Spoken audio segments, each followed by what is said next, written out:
ओम शांति। आप हो मधुबन के क्या? मधुबन में आए हुए कौन है आप? हैं? आपका क्या टाइटल है? हैं? महान आत्मा है। वाह, महात्मा लोग मधुबन में आए खातिरी करवाने। नहीं, आपका टाइटल क्या है? हाँ, सेवाधारी। हमारा पिता क्या है? विश्व सेवाधारी है ना। तो दो तरह के सेवाधारी होते हैं, एक विश्व सेवाधारी और एक स्वयं सेवाधारी। अपनी सेवा करते रहते हैं। तो आप कौन से सेवाधारी हो? हद के सेवाधारी हो या बेहद के सेवाधारी हो? मधुबन में सेवाधारी बनने से खास फायदा क्या है? हाँ, आप अपने जगह में भी सेवा करते हो, मधुबन में भी करते हो, तो कुछ फर्क है क्या? सेवा करते हुए योग का अनुभव होता है, बेहद की सेवा है। ठीक है, क्योंकि मधुबन है सारे बाबा के, सारे विश्व के कार्य का क्या है? ये फाउंडेशन है। हाँ, जड़ है। यहाँ से ही सब तरफ बच्चे गए हुए हैं और सब कहाँ आते हैं? यहाँ ही आते हैं। तो जो मधुबन के सेवाधारी हुए वो विशेष हो गए ना। हैं? अच्छा, इससे आपको क्या प्राप्ति हो रही है? क्या प्राप्ति हो रही है बताओ? खुशी मिलती है, और एक तो खुशी मिलती है, और भी कोई खास चीज मिलती है यहाँ? हाँ, बड़ी सोच में पड़ गए, जैसे जेब में ढूंढ रहे हो क्या कुछ है कि नहीं। क्या मिलता है? हाँ, रिफ्रेश होते हैं। अच्छा, और फिर वो खुशी भी वो हो गई। और क्या चीज मिलती है जो आपके सेंटर पर नहीं है? हाँ, गरम गरम हलवा मिलता है। अच्छा, प्रत्यक्ष फल मिलता है। हाँ, महारथी भाई बहनों से मिलते हैं। बेहद का परिवार मिलता है, ये क्यों नहीं बोलते? हाँ, अपनी जगह पर तो अपना मिलेगा, यहाँ पर क्या है? बेहद का परिवार मिलता है ना। आते रहते हैं, जाते रहते हैं इतने भाई बहन, तो आपको पता लगता हम बेहद के परिवार के मेंबर हैं। आपके पास कितनी प्रॉपर्टी है ये बताओ? हाँ, आप भी के जो मधुबन में सेवाधारी हैं, आपके पास कितनी प्रॉपर्टी है? जिस कमरे में आप रहते हैं वही आपकी प्रॉपर्टी है, तो उसकी जो खाट है वो आपकी प्रॉपर्टी है, या सारा मधुबन आपकी प्रॉपर्टी है? हाँ, ज्ञान सरोवर भी आपकी प्रॉपर्टी है? हैं? है या नहीं? वो दूसरे भाई सेवादारियों की है, आपकी है। और शांतिवन, शांतिवन किसकी प्रॉपर्टी है? आपकी है। अच्छा, और जितने सेंटर हैं सारे भारत में, वो किसकी प्रॉपर्टी है? वो बम्बे वालों की है। हैं? अच्छा, जितना बाबा का वो हमारा। देखो तो बाबा का तो सारे विश्व के सेंटर आप बाबा के हैं, तो सब आपकी प्रॉपर्टी है। तो जिसकी इतनी प्रॉपर्टी होगी वो कितना अमीर होगा? उससे धनवान कोई होगा? हैं? तो कितनी खुशी होनी चाहिए। जो धनवान व्यक्ति होता है उसका मुंह बंद ही नहीं होता, सदा खुला रहता है खुशी से। आपको ऐसी खुशी है? कभी मुंह छोटा तो नहीं होता, खुशी कम तो नहीं होती? अगर किसी की काम हो तो बता दो। हैं? उसको प्रॉपर्टी को भूल जाए, प्रॉपर्टी को भूल जाए और उधार याद आ जाए कि मैंने ये देना है, ये भी देना है, ये भी देना है, फिर खुशी रहेगी या कम हो जाएगी? किसी को याद आ जाए मुझे ये भी देना है, ये भी देना है, मेरे सिर पर बड़ा बोझ है, तो उसको खुशी रहेगी कम हो जाएगी? हैं? कम हो जाएगी ना। अच्छा, तो खुशी कम क्यों होती? क्या देना है आपने किसी का? कुछ देना है? कर्जा वापस है? कुछ कर्ज नहीं? अपने पिछले कर्मों का कर्ज है ये वो भी चुकतू कर दिया है? हाँ, अगर चुकतू करना है और खुशी भी है तो फिर दोनों बातों का मेल कैसे होगा? खुशी भी है बहुत और चुकतू भी करना है, तो दोनों को जोड़ो तो क्या बनेगा? क्या बनेगा? आसान बात है, खुशी खुशी करना है। ठीक है, ठीक है ना। किसी को मेहनत करना पड़े लेकिन उसको बहुत खुशी हो तो क्या बोलेगा? एक होता है मुश्किल से करना, एक होता है खुशी से करना।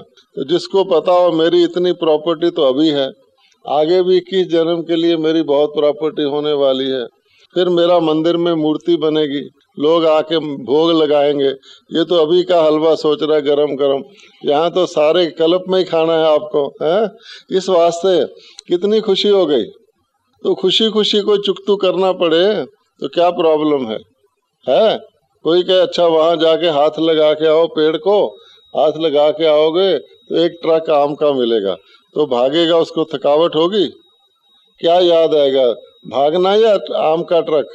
ये आएगा ना। तो जहाँ प्राप्ति होती है वहाँ गड़बड़ नहीं होती। अच्छा, अब खुशी का तरीका क्या है?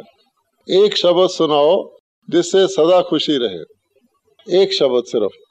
वाह बाबा, बाबा ही तो भूल जाता है जब खुशी गायब होती है। ये हंसा देखो, हैं? अच्छा, तुम्हें बाबा भूलता है? उधर देख रहा है, जो वो बोलेंगे वो मैं बोलूंगा। अच्छा, एक ऐसा शब्द है जो सदा आप याद रखेंगे तो आपकी खुशी कायम रहेगी, वो कौन सा है? बाबा तो ठीक है, लेकिन बाबा से क्या? बाबा से योग या कुछ और? बाबा की याद या क्या? हाँ, ड्रामा? ड्रामा तो ब्रेक है, ड्रामा से कोई मोटर चलती थोड़ी है, वो तो रुकती है सिर्फ। हाँ, ड्रामा याद रखोगे तो आप कल क्लास में आओगे, क्या बोलोगे? जिसको ड्रामा याद है वो क्या बोलेगा कि होगा तो ड्रामा में तो आ जाऊंगा, है ना? ऐसे याद का क्या फायदा? हाँ बोलो। ड्रामा तो जिसको खुशी कम हो उसको याद करना पड़ता है। हाँ, एक शब्द है प्यार, प्रेम, जिसको मोहब्बत भी कहते हैं। तो बाबा का क्या स्लोगन है कि ये मार्ग मेहनत का नहीं है, काहे का है? मोहब्बत का है। मोहब्बत में कभी थकावट होती है? कभी होती थकावट? जब मोहब्बत टूटती है फिर थकावट शुरू हो जाती है। इसलिए बाबा ने क्या कहा है कि आज की दुनिया में क्या नहीं है और सब कुछ है। लोगों के पास क्या नहीं है? जो यहाँ आके कोई बहुत धनवान होगा, कोई बहुत पदाधिकारी होगा, कोई बहुत कुछ भी होगा, यहाँ आके वो क्या बोलता है? क्या मिला? भगवान तो बाद में मिला, पहले क्या मिला? कहते प्यार बहुत मिलता है। दुनिया में प्यार नहीं है। दुनिया में क्या है? प्यार का उल्टा क्या होता है? हाँ, व्यापार। लो, बिजनेस शुरू कर दिया। नहीं, ये भी ठीक कह रहे हैं, ये ठीक कह रहे हैं कि प्यार, वो व्यापारी लोग भी नकली प्यार करते हैं, ये ठीक कह रहे हैं। लेकिन दुनिया में क्या है? नफरत, घृणा, ईर्ष्या, द्वेष, दुश्मनी, अफसोस, उदासी, मायूसी, मतभेद, ये सब है। ठीक है, और यहाँ ये नहीं है। इस वास्ते बाबा कहता अगर प्यार ही पकड़ लो ना, बाबा का प्यार, परिवार का प्यार, अपनी प्राप्ति का प्यार, तो प्यार शब्द आपको कभी थकावट नहीं आने देगा। अभी जाके आप सो जाओ, मान लो सोने का टाइम हो गया, सो जाओ, 11 बजे रात को कोई बहुत अच्छी खबर सुनाए कि अभी बाप दादा आने वाले हैं। अचानक बाप दादा का संदेश आया है कि मैं 11 बजे ओम शांति भवन में आऊंगा, तो आप क्या करोगे? सोओगे? थकावट होगी?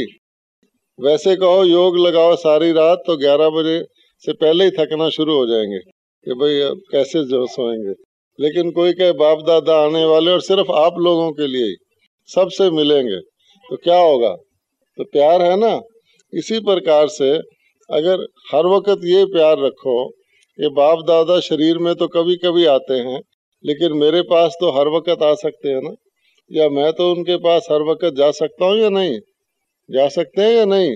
या अपने घर में चले जाएंगे, अपने सेंटर में चले जाएंगे, हैं, जहाँ से आए हैं वहाँ चले जाएंगे, बाल बच्चों में, मित्रों में चले जाएंगे। बाबा के पास जाने में कितना टाइम लगता है? हाँ, 1 सेकंड से भी कम। सोचा और गए। ठीक है, सिर्फ वो पक्का रखो, सोचा और गए वो पक्का रखो। कि सोचते हैं क्या सदा बाबा, पता नहीं कितनी देर बाबा को याद करना पड़ेगा। एक व्यक्ति को 10 साल की सजा हो गई, कैद की। जज ने कहा तूने बहुत बड़ा पाप किया है, 10 साल तुमको जेल में रहना है। वो सोच में पड़ गया, 10 साल, अरे 10 साल मेरा क्या होगा, 10 साल मैं जेल में रहूंगा, उसका फिक्र पड़ गया। बोला जज साहब 10 साल तो बहुत होते हैं, मेरे तो बाल सफेद हो जाएंगे, सफेद हैं तो उड़ जाएंगे, 10 साल में तो बुरा हाल हो जाएगा मेरा, कुछ तरस करो मेरे ऊपर। तो जज ने कहा अच्छा 10 साल नहीं तो 1 घंटा तो जेल में जा सकते हो। बोला हाँ हाँ 1 घंटा में जा सकते हैं। तो जज साहब ने कहा कि 10 साल को एक एक घंटा करके काटो, 1 घंटा काटो, फिर अगला घंटा काटो, फिर अगला घंटा, ऐसे 10 साल पूरे करो, सीधे 10 साल नहीं सोचो, ठीक है। इसी प्रकार से अगर आप बाबा को सेकंड में याद कर सकते हो, अगले सेकंड फिर याद करो, 1 सेकंड का ही तो है काम, फिर क्या होगा, आपकी निरंतर याद हो जाएगी।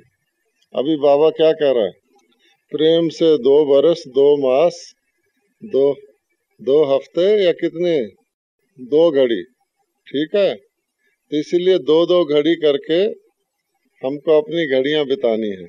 और किस तरह याद होगा, प्रेम से होगा। मन का पेट्रोल क्या है, मन का इंजन कौन से पेट्रोल से चलता है, हाँ? मन किधर जाता है, जिधर प्यार होता है, ठीक है। जोर से प्यार होगा तो बाबा के पास फट पहुंच जाएगा, अगर कहीं और मुड़ गया तो उधर प्यार होगा। इस वास्ते शुद्ध संकल्प और प्रेम का पेट्रोल, ये है योग का तरीका। बिना प्रेम के योग लग नहीं सकता, वो हठ योग हो जाता है, कोशिश करोगे अनुभव नहीं होगा। इसलिए बाबा कहता है कि जिस संबंध से याद करना हो करो। और आज भी बाबा ने मुरली में क्या कहा है, सुहागन कौन है, स्लोगन क्या था, जिसको जो अपने साथ में आत्मा के साथ में किसको बिठाए, हाँ तो डबल तिलक लगाओगे ना तो बाबा साथ रहेगा। तो फिर वो गीत क्या कह रहा है कि जैसे कर्म करना हो, कर्म से पहले बाबा का ध्यान जरूरी है। तो जब बाबा साथ ही होगा तो कैसा कर्म करोगे, जब देखोगे बाबा साथ है तो कैसा कर्म करोगे, बाप समान करोगे ना। इसलिए स्लोगन भी रोज पक्का करना है। फिर बाबा ने क्या कहा, ये जो कहा कि दूसरे की बात को मानना है, किसी की बात को काटना नहीं है, उसका काटना मैंने अपना निरादर करना है, ठीक है ना। क्यों, जब प्रेम होता है तो गलत बात को भी मान लेते हैं, और जब प्रेम नहीं होता तो सही बात को भी काट देते हैं, वकील की तरह से, हैं ऐसा नहीं है, ऐसा है, कोई कारण बनाएंगे। तो बाबा ने क्या बोला है, जज बनना है या वकील बनना है, जज बनना है। किसके जज बनना है, अपने या दूसरों के।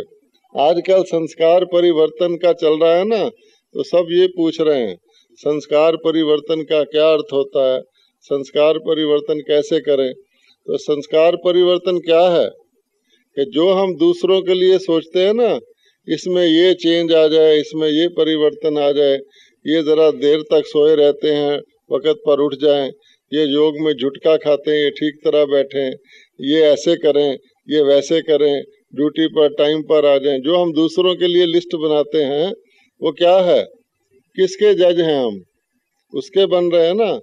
अच्छा, और अपने लिए बहाना करेंगे वकील कि ऐसा हो गया ऐसा हो गया।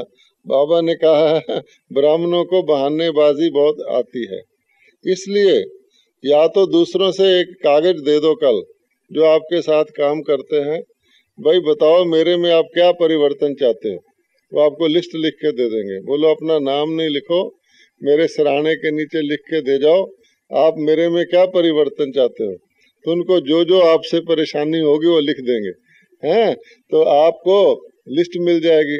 लेकिन इतनी दूर जाने की भी क्या जरूरत है, शीशे के आगे खड़े हो जाओ और सोचो कि मुझे मेरे में क्या परिवर्तन चाहिए। लेकिन ये भी स्थूल तरीका है, शीशा भी क्यों लाएं, आप आराम से बैठ जाओ। बाबा ने एक मुरली में कहा है कि जैसे भोजन को पचाने के लिए हजम करना पड़ता है ना, मंथन करना पड़ता है, गाय जो होती है वो खा करके मुंह हिलाती रहती है, ऐसे ही ज्ञान की किसी भी पॉइंट को अगर आपने अपनी बनानी हो, ऐसे नहीं पॉइंट अच्छी है, पॉइंट तो सारी अच्छी हैं, उसको अपना हिस्सा बनाना हो, शक्ति धारण करनी हो, तो मंथन करना है। तो आप सुबह बैठ करके या रात को अकेले बैठ करके ये मंथन करो कि मुझे कौन सा परिवर्तन जरूरी है, दूसरे में नहीं, मेरे को अपने में। तो आप देखेंगे अगर सभी अपना अपना परिवर्तन कर लेंगे तो दूसरे से लिस्ट लेने की जरूरत नहीं है। हम क्या करते हैं, दूसरे में ये है, उसको ये करना है, वो ऐसे कर ले, वो ऐसे कर ले, वो ऐसे कर ले, दुनिया स्वर्ग बन जाएगी। मैं क्या करूं, वो गुल, क्योंकि अपना तो दिखता नहीं है ना। जब लोग गिनती करते हैं अपना भूल जाते हैं गिनना। इसी प्रकार से बाबा कहता है कि संस्कार परिवर्तन का यही मतलब है कि अपने अंदर हमको परिवर्तन करना। आप कभी दिन में सपने देखते हैं? हाँ, दिन में सपने देखते हैं? आप में से कौन है जो दिन में सपने देखते हैं? हाथ उठाओ, खुले मन से हाथ उठाओ, इधर उधर मत देखो। हम दिन में सपने देखते हैं? है कोई? कोई भी नहीं देखता? देखते हैं ना। जो जो चीज आप सोचते हैं उसको जो चित्र बनता है मन में, उसको आप सपना कहते हैं, दिन में सपना। हाँ, अच्छा ठीक है। और भी कोई इससे विचित्र भिन्न तरह के सपने देखते हैं? बताओ, ये बड़ा जरूरी विषय है। हाँ, दिन में सपने नहीं देखते? सभी देखते हैं, आंखें खुली होती हैं, लेकिन सपने देखते हैं किस चीज के?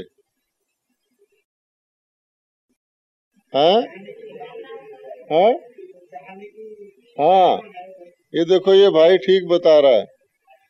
अब बताओ, बाबा पद्मा पदम पति बना रहा है, वो अपना दिवाला निकाल के करोड़पति बन रहे हैं। हाँ? अच्छा, एक पत्नी ने कहा कि मैंने अपने पति को लखपति बना दिया। उसने कहा कैसे? बोली पहले वो करोड़पति था। अच्छा, इसी प्रकार का काम कर रहा है वो भाई कि बाबा पद्मा पति बना रहा है, उसको सारा खत्म करके करोड़पति का भी सपना देख रहे हैं सिर्फ। वाह वाह वाह, ये तो अच्छी कमाई है। अच्छा बताओ जी, क्या बोला आपने? ठीक बोला। हाँ, जिस चीज का इच्छा रहती है, जो चीज व्यक्ति प्राप्त करनी चाहता है, जिसको ये समय, या कोई चीज की नाउम्मीदी है फिर भी उम्मीद रखता है। मान लो कोई बीमार है, बहुत सख्त बीमार है, उसके मरने का खतरा है, वो क्या सोचेगा? शायद मैं बच जाऊं, सोचेगा ना। तो ये दिन में सपना हो गया ना। या किसी को कोई चीज की प्राप्ति करने की इच्छा है, हर एक को होती है, जो लगता है मुझे प्राप्त नहीं होगी। मान लो लाइन लगी हुई है, बाबा से फॉरेनर मिल रहे हैं, आप बैठे हैं, आपके अंदर इच्छा होगी कि नहीं मेरा भी कोई चांस बन जाए, मैं भी मिल लूं। तो इसको आंखें तो खुली हैं। इस प्रकार की जितनी हमारे अंदर ऐसी प्रकार की इच्छाएं हैं जो समझते हैं पूर्ण होना मुश्किल है, लेकिन हो जाए तो अच्छा है। या कोई मुसीबत से बचना है, सोचे कि कोई कह दे कि बाहर किसी का कमरे में चोरी हो गई है, तो आप सोच यहाँ बैठे हैं, आप कहेंगे शायद मेरे में ना हुई हो, है ना। मेरे में ना हो तो अच्छा है, एक कमरे में तो चोरी हो गई पर मेरा ना हो। तो इसको कहते हैं दिन में सपने देखना। ठीक है। अच्छा, रात में भी सपने देखते हैं? रात में तो सब देखते होंगे। अच्छा, वो किस चीज के होते हैं? रात में भी कोई सपने होते हैं, किस किस चीज के होते हैं? मोटे रूप से बताइए। हाँ, जो व्यक्ति आज सारा दिन रेडियो सुनता रहे, ये पूछता रहे तूफान कहाँ आने वाला है, कब आएगा, मेरे घर के पास तो नहीं आएगा, माउंट आबू तो नहीं पहुंच जाएगा, तो उसको कैसा सपना आएगा? कि मैं नकी लेक की तरफ गया, तूफान में गिर गया, ऊपर उठना शुरू हो गया। अच्छा, इस तरह के भी आते हैं। और जो दिन में घटनाएं होती हैं उसका भी आते हैं, लेकिन और भी आते हैं। एक बार ब्रह्मा बाबा ने सुनाया था, ब्रह्मा बाबा ने रात की क्लास में सुनाया कि मैं अपने कलकत्ते में अपनी गद्दी पर थे, तो अचानक मुझे क्या लगा, एक सांप आ गया है, वो सांप ऐसे ऐसे भाग रहा है और मैं भी ऐसे ऐसे भाग रहा हूँ। तो ब्रह्मा बाबा बोले देखो कहाँ मेरी गद्दी, कहाँ वो छोड़ दी, अभी देखो अभी वो सपना आ रहा है। तो आप बताइए, आपको भी ऐसे सपने तो आते होंगे ना। तो वो किस चीज के आते हैं? पिछले जन्मों के। अगर किसी के अंदर कोई बहुत गहरे संस्कार हैं, चाहे किसी दुख के, कभी देखा आपने कईयों को एक ही सपना बार बार आता है। मान लो मैं गया इम्तिहान में जा रहा हूँ, लेट हो गया हूँ, अच्छा वो सपना 6 महीने बाद फिर वैसा ही आएगा। मैं गया इम्तिहान में जा रहा हूँ, लेट हो रहा हूँ, फिर आंख खुल जाएगी। ऐसे ऐसे कईयों को आते हैं। तो जो सपने आपको पुराने जन्मों के कुछ ऐसे दुखद या सुखद घटनाएं हैं, हिसाब किताब हैं, उसके सपने आते हैं। दूसरे फिर और तरह के भी आते हैं। कोई ऐसे कर्म होते हैं जो हमने, जो शरीर द्वारा जिसका हम भोग नहीं चुकतू कर सकते, छोटे से कोई कर्म होते हैं, औरों के साथ होते हैं, लेकिन इस जन्म में हमारे संबंधी दूसरे हैं, तो वो भी हिसाब किताब दुख या सुख के रूप में सपने में आपको चुकतू होते हैं। भविष्य जो है, भविष्य के बारे में भी किसी को कोई प्रकार का चिंता हो, कोई आकांक्षा हो, वो भी सपने के रूप में आ जाती है और उस समय रियल लगता है। अच्छा, अब एक और मजेदार प्रश्न है, वो ऐसे कौन से सपने हैं जो आपको रात दिन आते रहते हैं? दिन में भी आते हैं, रात में भी आते हैं। हाँ, नई दुनिया में जाना है। ऐसा तो नहीं कि कहीं पुरानी दुनिया विनाश ना हो जाए जल्दी से, कईयों को ऐसे भी आते हैं। नई दुनिया में जाना तो अच्छी बात है, लेकिन पुरानी विनाश होगी तब तो जाओगे ना।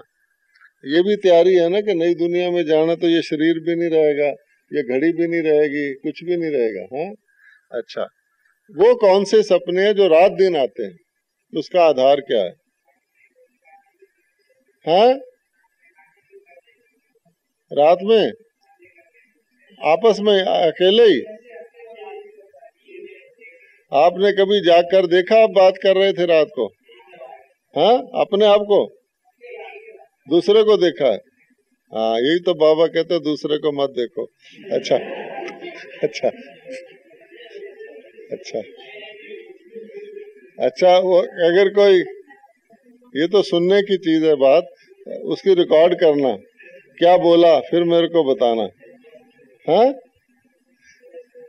प्रश्न हम ये कर रहे हैं कि कई तो दिन में भी बोलते हैं, सड़क पे नहीं जाते होते हैं, लेक पर बोलते हुए, हाथ भी हिलाते हुए जाते हैं। अच्छा, वो और बात है, परंतु ये बताओ कि दिन और रात दोनों में, सारा दिन सारी रात कोई सपने देखता, उसका क्या आधार है? दिन रात एक ही धुन सवार रहे, उसका कोई आधार होगा ना? कोई जवाब नहीं दे रहे।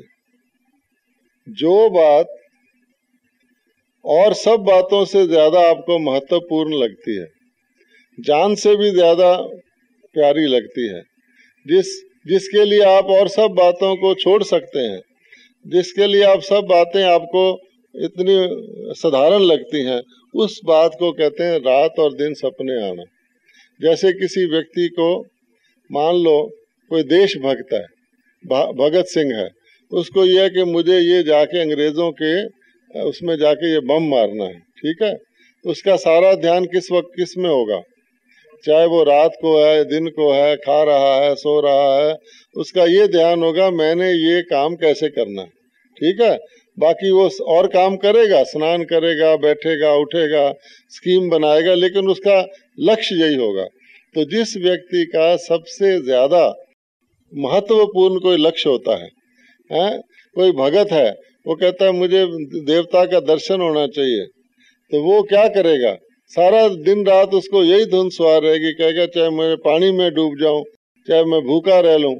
तो जो काम किसी का लक्ष्य बहुत पक्का लक्ष्य होता है, जान से भी ज्यादा प्यारा लक्ष्य होता है, उसको दिन रात सपने आते हैं या धुन सवार रहती है। तो अभी बाबा ने एक मुरली में कहा था, क्या कहा था? बाबा ने कहा था कि आपके मन में जो संकल्प आएगा पावरफुल, उसी संकल्प के आधार पर आपकी बुद्धि चलेगी, ठीक है, उसी संकल्प के आधार पर आपके बोल चलेंगे, और उसी के आधार पर उतनी पावर से आपके कर्म चलेंगे, ठीक है भी ऐसी बात। क्योंकि बाकी जितनी चीजें हैं, अब किसी को चोरी करनी है मान लो, तो वो उसका मन में आया मुझे चोरी करनी है, फिर उसकी बुद्धि क्या करेगी? कैसे करूं, क्या स्कीम बनाऊं? उसके बोल क्या करेंगे, किसी से पूछेगा कि स्टेट बैंक कहाँ है ना।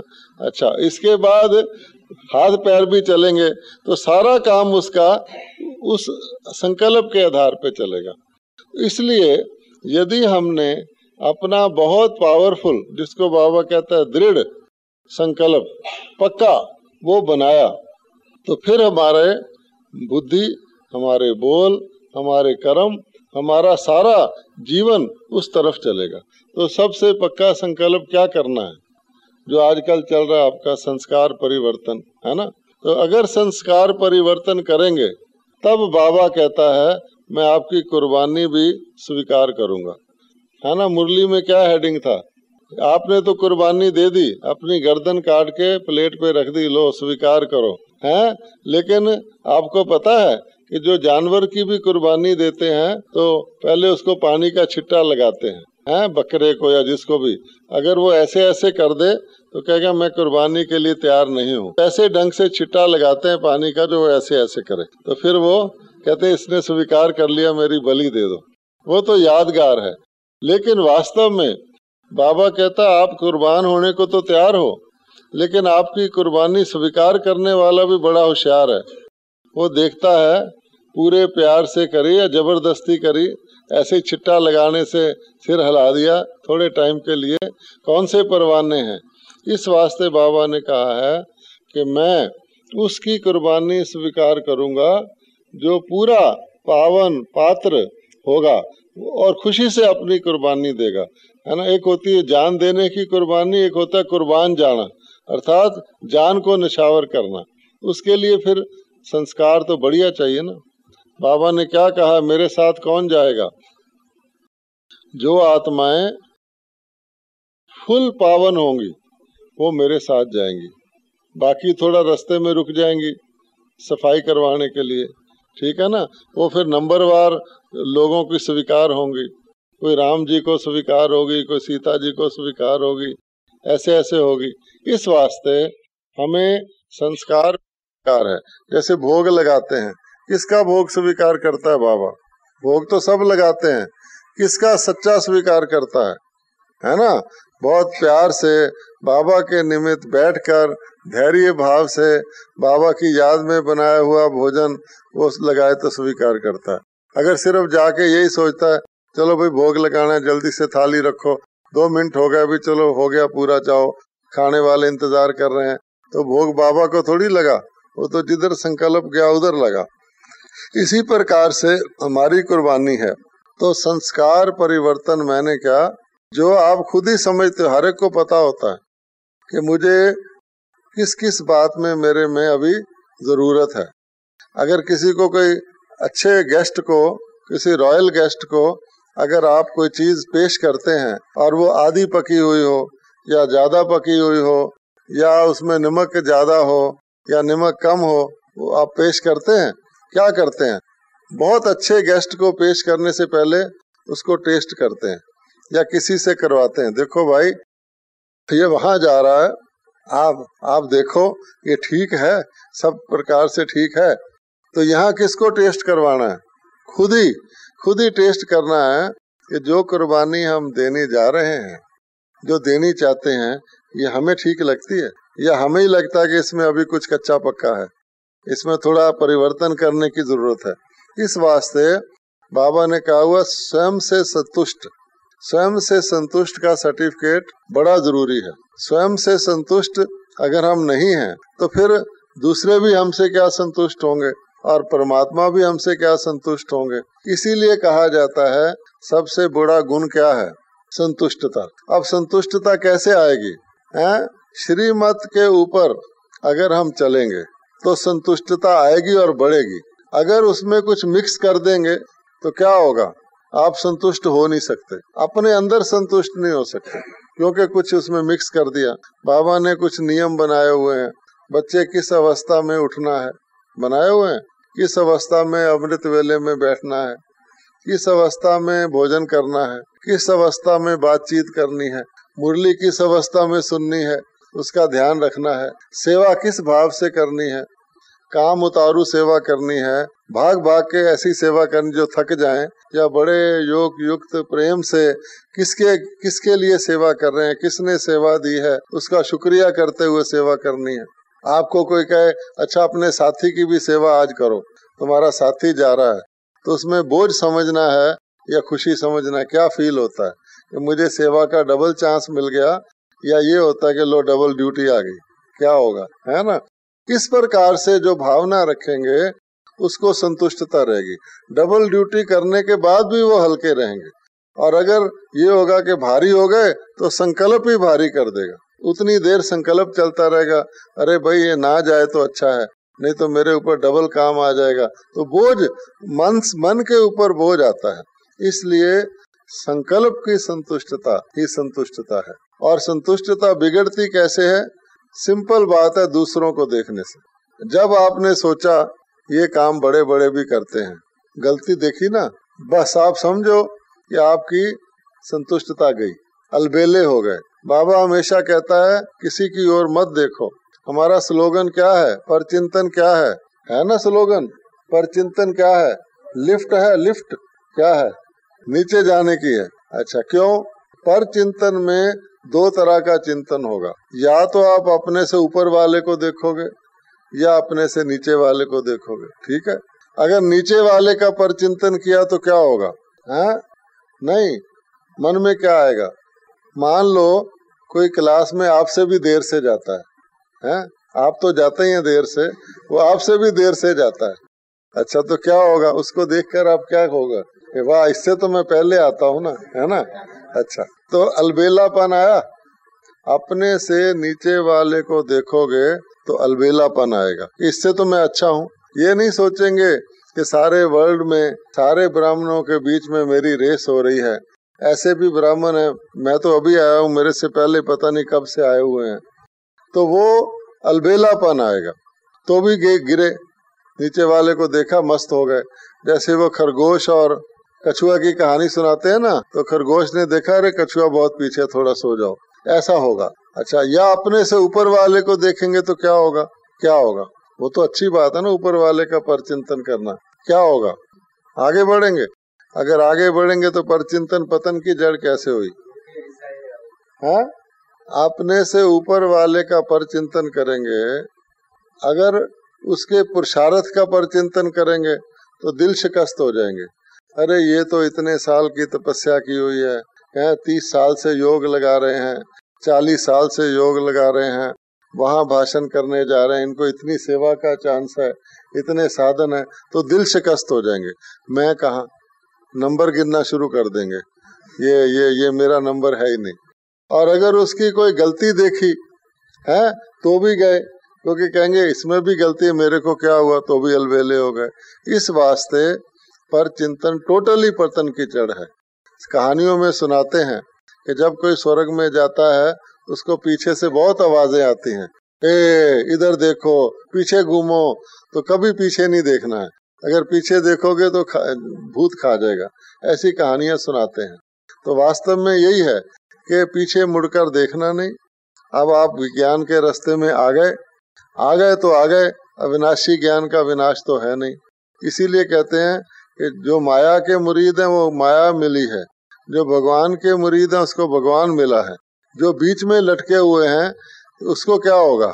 ना माया मिलेगी ना राम मिलेगा, त्रिशंकु की तरह लटक जाएंगे।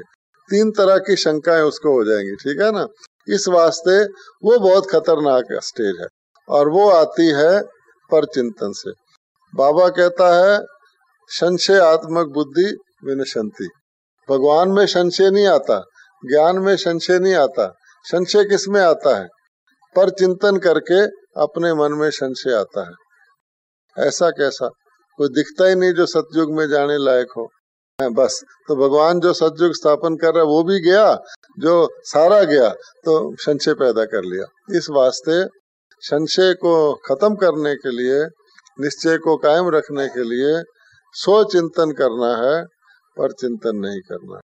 सो चिंतन करेंगे तो दिखेगा कौन सा संस्कार परिवर्तन करना है। पर चिंतन करेंगे तो दिखेगा इसको ये संस्कार परिवर्तन करना है, इसको ये करना है, इसको क्रोध छोड़ना है, इसको आलस छोड़ना है, उसकी लिस्ट बन जाएगी, अपना नाम उसमें होगा ही नहीं, तुम्हारी लिस्ट फिर वो बना रहा होगा, तो दोनों गए। इस वास्ते ऐसा काम नहीं करना। ओम शांति।